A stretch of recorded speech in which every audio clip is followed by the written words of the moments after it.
Halo sahabat Geoscience, bertemu lagi dengan saya. Pada video kali ini saya akan membahas tentang pendekatan dari keilmuan geografi, di mana pembahasan ini juga masih merupakan bagian dari bab pengetahuan dasar keilmuan geografi. Pendekatan ini merupakan bagian dari aspek epistemologis geografi sebagai ilmu pengetahuan yang ilmiah. Pendekatan sendiri merupakan suatu cara bagaimana untuk mengkaji objek kajian dari keilmuan itu sendiri. Jadi kalau di sini kita membahas tentang pendekatan keilmuan geografi, berarti kita sedang atau akan membahas tentang bagaimana geografi mengkaji objek kajian yang sebelumnya sudah dibahas dalam video yang lain untuk mencari fakta ilmiah dari objek kajian tersebut. Jadi, sekali lagi yang perlu ditekankan di sini bahwa pendekatan itu adalah cara bagaimana geografi bisa menemukan fakta yang ilmiah dari objek kajian keilmuannya gitu ya. Baik, langsung saja pada pembahasan berikutnya. Nah, pendekatan yang pertama dalam keilmuan geografi itu adalah pendekatan ke ruangan. Pendekatan ke ruangan ini juga sering disebut dengan pendekatan spasial gitu ya, atau spatial approach gitu ya, atau pendekatan ke ruangan. Di mana dalam mengkaji fenomena, pendekatan ini mengkaji secara terintegrasi di sini antara setiap lapisan dari geosfer tanpa melihat batas wilayah dan dalam sudut pandang ke ruangan. Artinya, sobat geoscience sekalian, ketika geografi ingin menemukan fakta ilmiah dari geosfer di permukaan bumi, ini tidak melihat, perlu kita garis bawahi ya, tidak melihat batas wilayah gitu ya.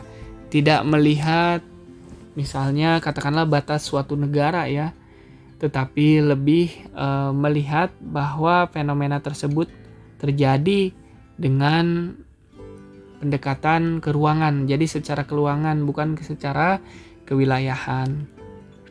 Ketika kita bicara pendekatan ini, kita juga bisa mengkaitkan pembahasan pada video sebelumnya. Jadi pada video yang lain, Sobat Geoscience, yang masih merupakan bagian dari video di bab pengetahuan dasar geografi, ini kita sudah membahas yang disebut dengan objek dalam keilmuan geografi, yaitu objek formal dan juga objek material gitu ya. Bagi sahabat geoscience yang belum menonton video tersebut, saya sarankan untuk menonton video objek kajian dari keilmuan geografi supaya pemahamannya menyeluruh gitu ya, tidak spasial atau tidak terpisah-pisah, tidak parsial maksudnya. Nah, sekilas bahwa objek geografi itu kan ada dua ya, objek formal dan objek material gitu ya. Nah, pada pendekatan ini akan lebih ditekankan untuk mengkaji fenomena itu pada objek material geografi, yaitu geosfer ya. Geosfer yang terdiri dari beberapa lapisan. Ada lapisan atmosfer, hidrosfer, biosfer, antroposfer, dan lapisan litosfer gitu ya. Jadi kita tidak menggunakan istilah dalam objek kajian geografi secara formal gitu, karena dalam formal ini kita mengenal batasan wilayah seperti batas negara, batas provinsi, batas kabupaten kota, dan seterusnya. Oke, mudah-mudahan bisa dipahami ya. Sekali lagi saya tekankan, pendekatan ke ruangan atau pendekatan spasial atau spatial approach ini mengkaji fenomena khususnya objek material dalam keilmuan geografi, yaitu geosfer. Nah, bagaimana pendekatan ke ruangan itu menemukan fakta ilmiah? Jadi, misalnya begini, kita sudah tahu bahwa geografi merupakan keilmuan yang mengkaji fenomena keruangan secara keruangan ya, mengkaji fenomena di permukaan bumi secara keruangan. Nah, analoginya adalah misalnya ini ada, saya ilustrasikan, misalnya ini gambar Pulau Jawa gitu ya. Nah, di dalam Pulau Jawa ini ada beberapa provinsi, sobat geosains kalian. Misalnya ini ada Jawa Timur, Jawa Tengah, kemudian di sini ada DKI Jakarta, kemudian di sini Banten dan Jawa Barat gitu ya. Nah, di Jawa Barat ini juga ada beberapa atau terbagi menjadi beberapa kabupaten kota ya. Di dalam kabupaten kota itu kan juga terbagi menjadi beberapa kecamatan, lalu dibagi lagi menjadi desa gitu ya. Nah, kita tidak menggunakan batasan tersebut. Jadi yang kita lihatnya itu adalah secara spasial. Artinya misalnya pada video objek kajian itu saya sudah ilustrasikan ya. Misalnya ini sebuah batasan ruang atau spasial di permukaan bumi. Kemudian ruang itu kita tarik ke sini, ini adalah sebuah kubus ya. Yang dimana di dalam kubus tersebut gitu ya, ini adalah geosfer gitu ya. Nah, kenapa disebut ruang atau spasial? Karena dari satu kotak ini terdiri dari beberapa lapisan. Yang pertama itu kan lapisan atmosfer, kemudian misalnya hidrosfer, kemudian litosfer gitu ya, biosfer gitu, dan juga antroposfer gitu ya. Jadi dalam kotak di sini, misalnya ini di Pulau Jawa, yaitu Jawa Barat yang terbagi menjadi beberapa kabupaten kota, kecamatan, dan juga desa atau kelurahan. Ini kita tarik ke sini gitu ya. Di dalam wilayah yang ada di dalam kotak itu ada kondisi atmosfer, hidrosfer, litosfer, biosfer, dan antroposfernya, sobat geosains sekalian. Nah, di dalam satu wilayah itu ada wilayah pegunungan yang ini ya. Jadi pegunungan ini misalnya tidak terbatas oleh batas administratif karena ini kajiannya adalah material gitu ya. Misalnya kalau wilayah pegunungan itu kan misalnya ada Bandung gitu kan. Kemudian ada wilayah Garut misalnya. Garut yang memang daerah dekat dengan pegunungannya. Kemudian di sini juga ada misalnya ada daerah Subang gitu kan. Ini contoh saja ya ilustrasinya. Nah, wilayah secara administratif ini merupakan 3 kabupaten misalnya ya, sobat geosains sekalian. Tetapi kita dalam mengkaji fenomena ini tidak terbatas oleh batas-batas tersebut gitu. Tapi kita fokus kajiannya itu adalah wilayah pegunungan. Sama dengan yang sebelah kanan dari gambar tersebut, yaitu daerah pesisir misalnya. Daerah pesisir ini kan terbagi menjadi beberapa wilayah, misalnya Cirebon gitu kan. Untuk di Jawa Barat ya, ini ilustrasi saja. Kemudian di sini ada Indramayu gitu kan. Kemudian ada di Subang bagian utara gitu kan. Ini terbagi menjadi beberapa, tapi kita menghiraukan batas administratif tersebut karena yang kita kaji itu adalah secara keruangan. Jadi satu kubus ini itu terdiri dari 2 wilayah gitu ya. Jadi wilayah pegunungan dengan wilayah pesisir itu ada di dalam satu kotak yang sama gitu ya, seperti ini. Jadi analoginya misalnya ini di Jawa Barat ya. Jawa Barat itu terbagi menjadi 2, misalnya ada wilayah pegunungan, ada juga wilayah pesisirnya. Nah, wilayah pegunungan dan wilayah pesisir ini masih dalam satu ruang yang sama yang kita sebut dengan geosfer gitu ya.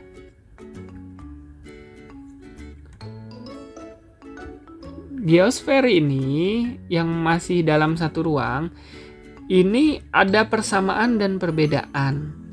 Misalnya ini di wilayah pegunungan di beberapa kabupaten tersebut, ini kondisi atmosfernya ini cenderung lebih suhu udara, walaupun misalnya komponen atmosfer yang lain masih banyak ya sobat geosains kalian, tapi saya analogikan misalnya untuk atmosfernya ini relatif lebih dingin.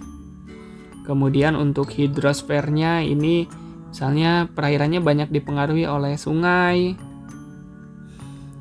Kemudian misalnya biosfernya nih, misalnya ini penghasil sayuran. Kemudian antroposfernya ini masyarakatnya bermata pencaharian sebagai petani. Kemudian untuk litosfernya, jenis batuannya lebih kepada batuan beku ya, karena dia terpengaruh oleh aktivitas vulkanik gitu. Nah, sementara di wilayah pesisir ini misalnya kondisi atmosfernya, suhu udara terutama ini relatif lebih panas. Kemudian dalam hidrosfernya ini banyak dipengaruhi oleh aktivitas laut gitu ya, air laut. Kemudian untuk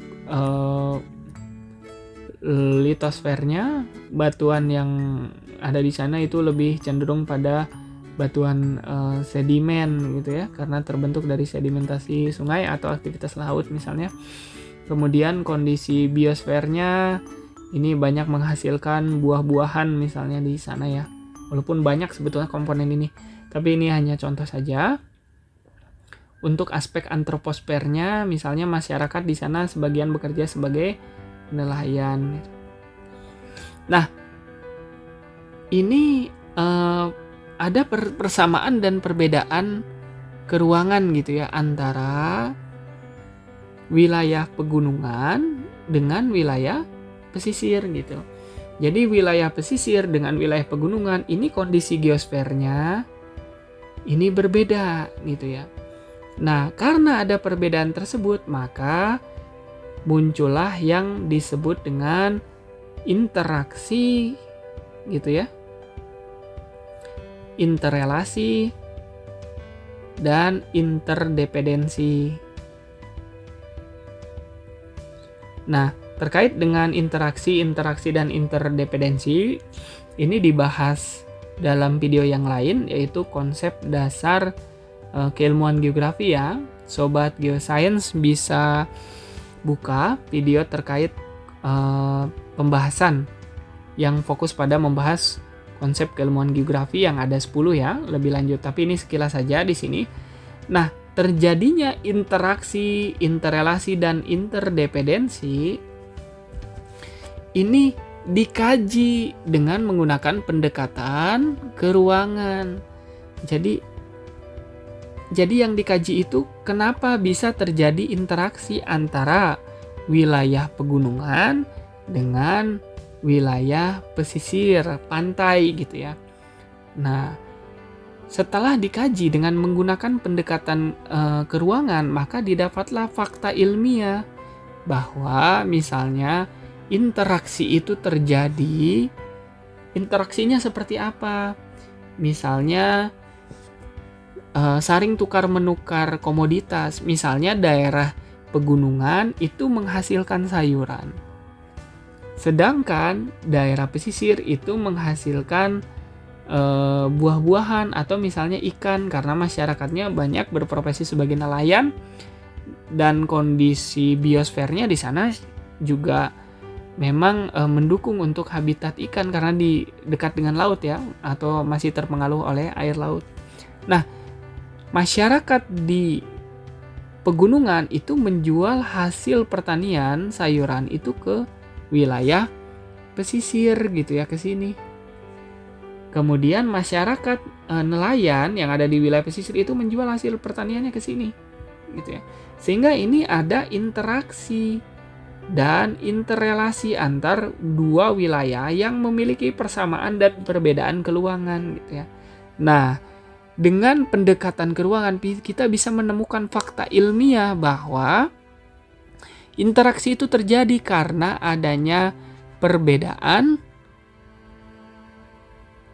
hasil komoditas ya. Misalnya komoditas, yang satu ikan, yang satu sayuran gitu ya. Nah, itulah salah satu fakta ilmiah yang ditemukan di sini. Gitu. Jadi itu fakta ilmiah. Jadi kita bisa tahu ternyata masyarakat pegunungan itu menjual hasil pertanian ya, sayurannya itu ke masyarakat nelayan, sementara nelayan menjual ikannya ke masyarakat di wilayah pegunungan. Nah, interaksi ini ditemukan, kita bisa tahu itu dengan mengkaji fenomena fenomena geografi dengan menggunakan pendekatan keruangan. Jadi, pendekatan keruangan itu untuk menemukan fakta ilmiah gitu ya. Lebih mendalam. Jadi, kenapa bisa terjadi interaksi? Karena ada perbedaan hasil komoditas. Nah, kenapa bisa terjadi perbedaan komoditas? Karena kondisi geosfernya juga berbeda. Di wilayah pegunungan seperti ini, seperti di atas gambar ya ilustrasinya. Kemudian di wilayah perairan seperti ini gitu ya. Jadi di wilayah pegunungan seperti ini, di wilayah pesisir seperti ini. Jadi kondisi geosfer yang berbeda. Berbedanya seperti apa? Ini kalau dalam penelitian ini dijabarkan lebih lanjut, sobat geoscience kalian. Nah, jadi itu fungsi dari pendekatan keruangan untuk bisa mendapatkan fakta-fakta ilmiah ini gitu ya. Bisa ditangkap ya. Jadi begitulah cara geografi dalam menemukan fakta ilmiah dengan menggunakan pendekatan keruangan. Itu saya kira memang agak sedikit kompleks. Kita lanjut ke pendekatan berikutnya ya, yaitu pendekatan ke lingkungan. Yang kedua adalah pendekatan ke lingkungan. Sobat geoscience kalian, perlu diketahui untuk pendekatan ke lingkungan ini, kita menggunakan istilah biotik dan abiotik ya.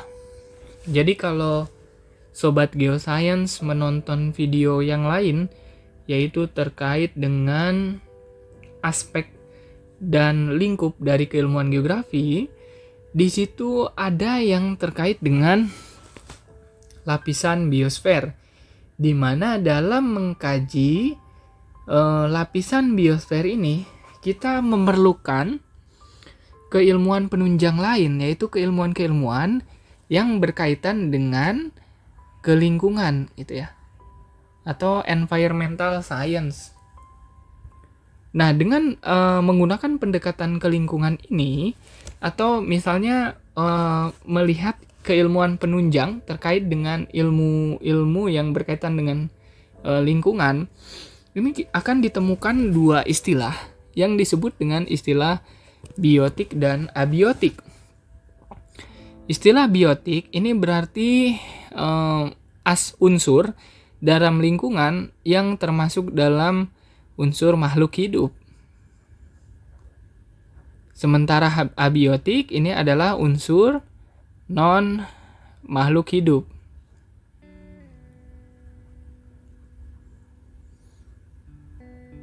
Nah, kalau di dalam geosfer atau manusia itu dipisahkan tersendiri, walaupun manusia itu termasuk dalam kategori makhluk hidup, tetapi dia dipisahkan dalam lapisan antroposfer tersendiri, tidak dimasukkan ke dalam lapisan biosfer. Tetapi dalam istilah biotik, ini antara lapisan biosfer dan antroposfer ini merupakan satu kelompok ya, yaitu tergolong dalam unsur biotik gitu.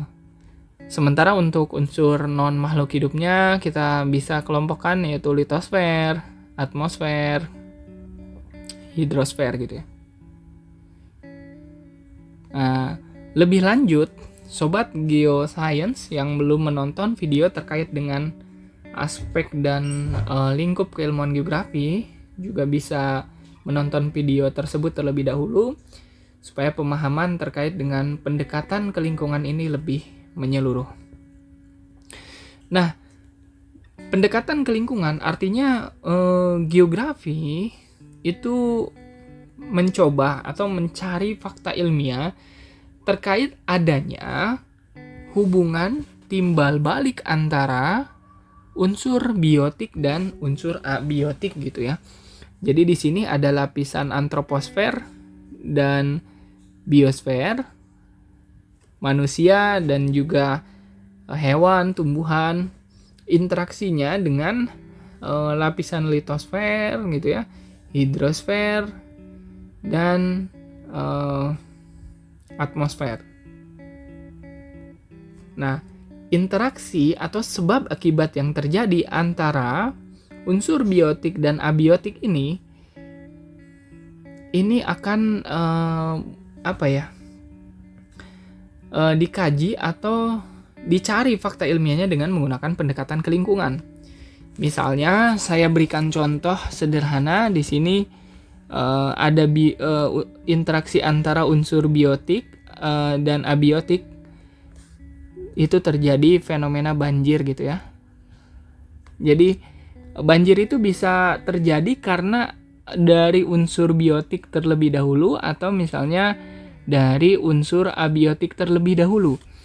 Baik itu unsur biotik dulu ke abiotik atau abiotik dulu ke biotik, itu misalnya menghasilkan fenomena banjir gitu ya. Nah, untuk menemukan fakta ilmiah kenapa banjir itu bisa terjadi gitu, itu kita menggunakan pendekatan ke lingkungan. Jadi banjir ini terjadi misalnya kalau misalnya penyebabnya itu akibat unsur biotik, misalnya karena ada perilaku manusia yang kurang ramah terhadap lingkungan. Misalnya perilaku buang sampah sembarangan ke saluran drainase. Kemudian yang kedua, pembuatan saluran drainase yang kurang sesuai dengan kondisi lingkungan. Kemudian kurangnya kesadaran masyarakat untuk menjaga lingkungan gitu ya. Dan lainnya gitu ya, yang menyebabkan terjadinya banjir gitu ya. Jadi banjir ini terjadi karena unsur-unsur ini misalnya. Nah, unsur-unsur ini didapatkan fakta ilmiahnya itu berdasarkan pendekatan ke lingkungan gitu. Misalnya selain aspek biotik, pada aspek abiotiknya itu kenapa misalnya terjadi banjir? Karena daerah tersebut secara hidrosfer memang curah hujannya daerah tersebut tinggi gitu kan. Kemudian yang kedua,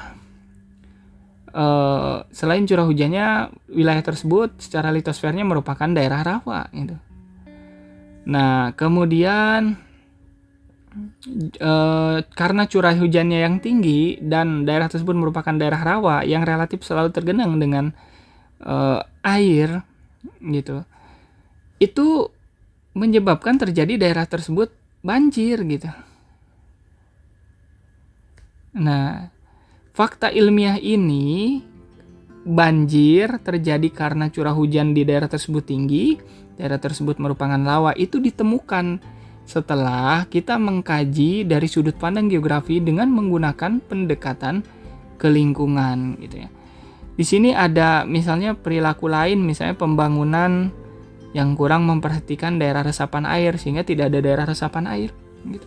Nah, fakta-fakta ilmiah ini sekali lagi ini semua ditemukan dengan menggunakan pendekatan ke lingkungan. Jadi pendekatan ke lingkungan ini adalah cara untuk menemukan fakta-fakta terjadinya banjir sebagai akibat dari interaksi antara unsur biotik dengan unsur abiotik. Oke, untuk memperdalam pemahaman kita, misalnya saya ilustrasikan dengan fenomena lain. Fenomena lain misalnya terjadi yang kita sebut dengan fenomena polusi udara ya. Misalnya saya contohkan nih, contoh sederhana saja, walaupun penyataannya lebih kompleks ya, polusi udara. Nah, polusi udara ini kenapa bisa terjadi? Nah, untuk bisa mengkaji ini, polusi udara itu kan merupakan dampak dari sebuah interaksi ya antara aspek unsur biotik dengan unsur abiotik. Nah, untuk menemukan fakta ilmiah maka kita menggunakanlah pendekatan ke lingkungan. Misalnya, setelah kita menggunakan pendekatan ke lingkungan, maka kita bisa mengetahui di suatu wilayah ternyata terjadi polusi udara. Misalnya, ini bisa berbeda ya. Misalnya di daerah A ini pencemaran udaranya relatif rendah dari unsur manusia, tetapi misalnya di sini terjadi aktivitas vulkanisme yang cukup dinamis ya. Nah, aktivitas vulkanisme ini kemudian misalnya mengeluarkan asap yang kemudian menimbulkan polusi gitu ya. Jadi polusi udara di wilayah A ini muncul karena unsur abiotiknya gitu ya, yang berdampak pada unsur biotik. Jadi karena adanya polusi udara, maka misalnya pernapasan hewan gitu kan, kemudian manusia ini terganggu gitu karena ada aktivitas vulkanisme. Misalnya berbeda dengan misalnya wilayah B. Kenapa wilayah B terjadi polusi udara? Karena misalnya di wilayah B ini kurangnya tumbuhan misalnya, karena semua lahan itu dipakai untuk kepentingan manusia, yang artinya misalnya tidak mempedulikan adanya pohon tumbuhan sebagai salah satu bagian dari ekosistem penghasil oksigen gitu misalnya. Atau misalnya penggunaan bahan bakar kendaraan yang tidak ramah lingkungan misalnya. Nah, ini case-nya berbeda Sobat Geosains kalian. Case-nya sama, polusi udara, tetapi case penyebab terjadinya polusi udara berbeda. Satu sisi adalah aktivitas vulkanisme, sisi yang lain adalah kurangnya kesadaran gitu ya. Kurangnya tumbuhan. Kenapa kurangnya tumbuhan? Karena kurangnya kesadaran masyarakat untuk menanam, merawat, memelihara gitu kan. Atau misalnya penggunaan bahan bakar fosil yang tidak ramah lingkungan gitu. Dari mana kita bisa tahu polusi udara itu terjadi karena kurangnya tumbuhan, tidak ramah penggunaan bahan bakar fosil, dan aktivitas vulkanisme ini. Itu kita dapat fakta ilmiah itu setelah mengkaji dengan menggunakan pendekatan ke lingkungan. Jadi pendekatan ke lingkungan ini dalam keilmuan geografi itu bisa mengungkap atau misalnya mencari fakta ilmiah, fenomena yang menjadi dampak dari interaksi biotik dan abiotik, abiotik dan biotik. Ini Sobat Geoscience kalian. Jadi mudah-mudahan dapat ditangkap ya maksudnya. Seperti itu pendekatan ke lingkungan dalam mencari fakta ilmiah dari keilmuan geografi untuk menemukan lebih mendalam terkait dengan fenomena yang terjadi gitu. Mungkin kita lanjut ke pembahasan berikutnya, yaitu pendekatan yang ketiga atau yang terakhir,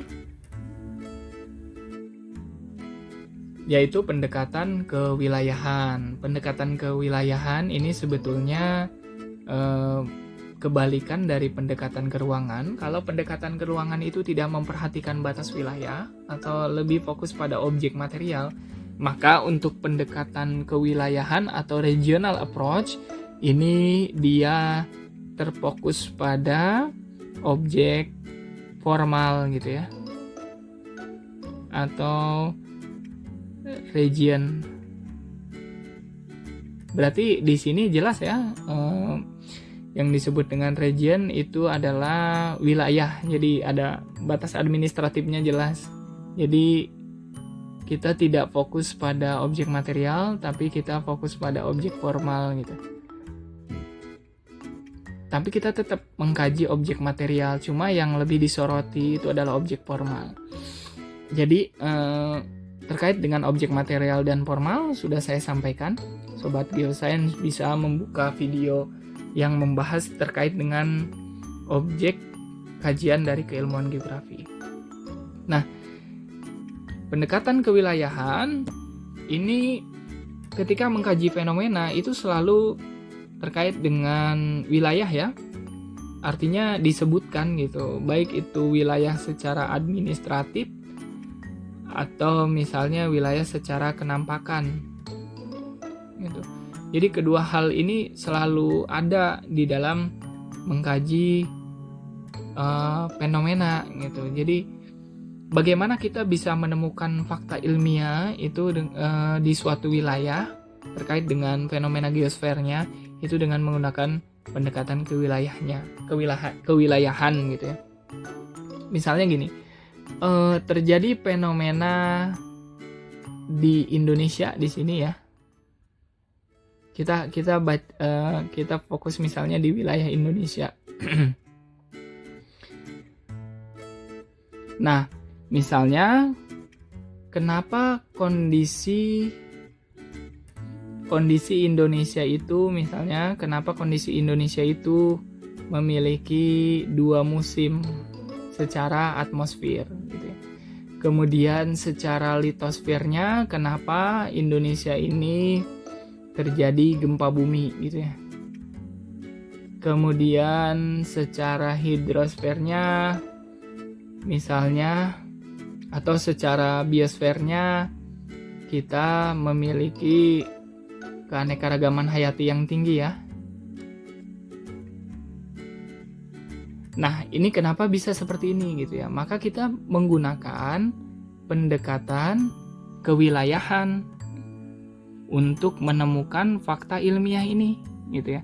Kenapa disebut pendekatan kewilayahan? Karena kita bicaranya adalah awalnya dari Indonesia dulu. Nah, Indonesia itu adalah nama negara, batas administratifnya jelas. Nah, misalnya kenapa di Indonesia ini terdapat 2 musim? Karena Indonesia ini terletak pada lintang tropis. Jadi ini kan 0 derajat sampai 23,5 derajat lintang utara. Ini 23,5 derajat lintang selatan. Nah, di antara 2 garis ini termasuk wilayah tropis yang memiliki 2 musim. Nah, lebih lanjut terkait dengan ilustrasi ini akan dibahas tersendiri di dalam bab atmosfer ya. Cuma ilustrasinya untuk memberikan gambaran atau pemahaman tentang pendekatan kewilayahan, maka saya ilustrasikan seperti ini gitu ya. Kenapa memiliki 2 musim? Karena Indonesia terletak di antara 23,5 sampai 23,5 LS gitu ya, LU sampai LS. Nah, karena lokasinya atau wilayahnya ada di wilayah ini atau zona tropis, maka Indonesia memiliki 2 musim gitu. Kemudian kenapa Indonesia ini negara yang juga terjadi gempa bumi? Karena kita merupakan pertemuan antara lempeng tektonik ya, beberapa lempeng tektonik, diantaranya adalah lempeng Eurasia, kemudian Indo-Australia, dan juga lempeng Pasifik. Pertemuan antara 2 lempeng ini menemukan atau misalnya menyebabkan terjadinya aktivitas tektonisme sehingga menyebabkan Indonesia ini terjadi gempa bumi gitu. Nah, fakta ilmiah ini ditemukan dengan menggunakan pendekatan kewilayahan gitu ya. Kemudian kenapa misalnya terjadi atau Indonesia memiliki keanekaragaman hayati yang tinggi? Karena kita merupakan negara kepulauan dengan kondisi atmosfer begini, kondisi litosfer begini, dan seterusnya. Fakta ilmiah ini semuanya ditemukan dengan menggunakan pendekatan kewilayahan. Oke, untuk memperdalam pemahaman kita, saya contohkan yang dengan ilustrasi lain. Misalnya di sini ya, di Amerika Serikat. Jadi kita bicaranya di wilayah dulu Amerika Serikat gitu ya. Amerika Serikat kenapa memiliki 4 musim? Karena dia berada di atas lintang 23,5 derajat gitu ya, sampai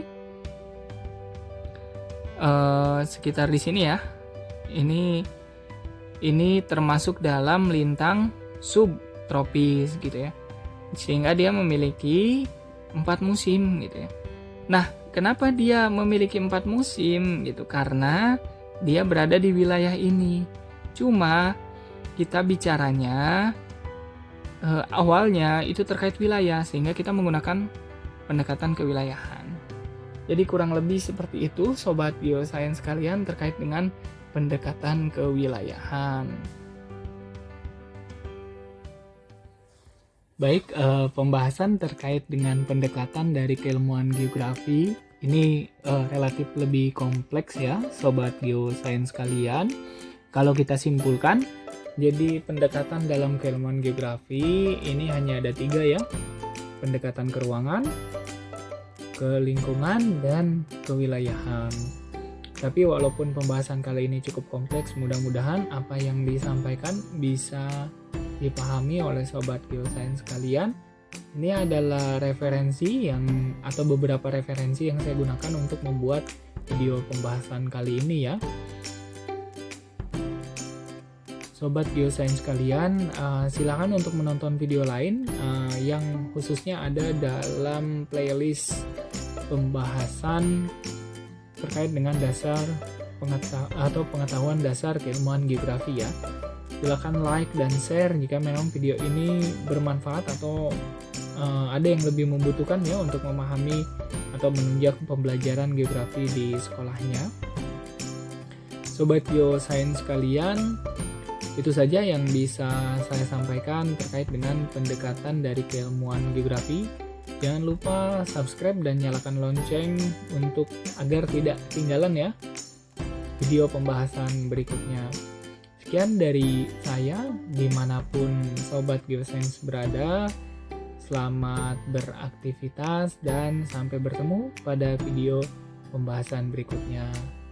Salam geografi, terima kasih.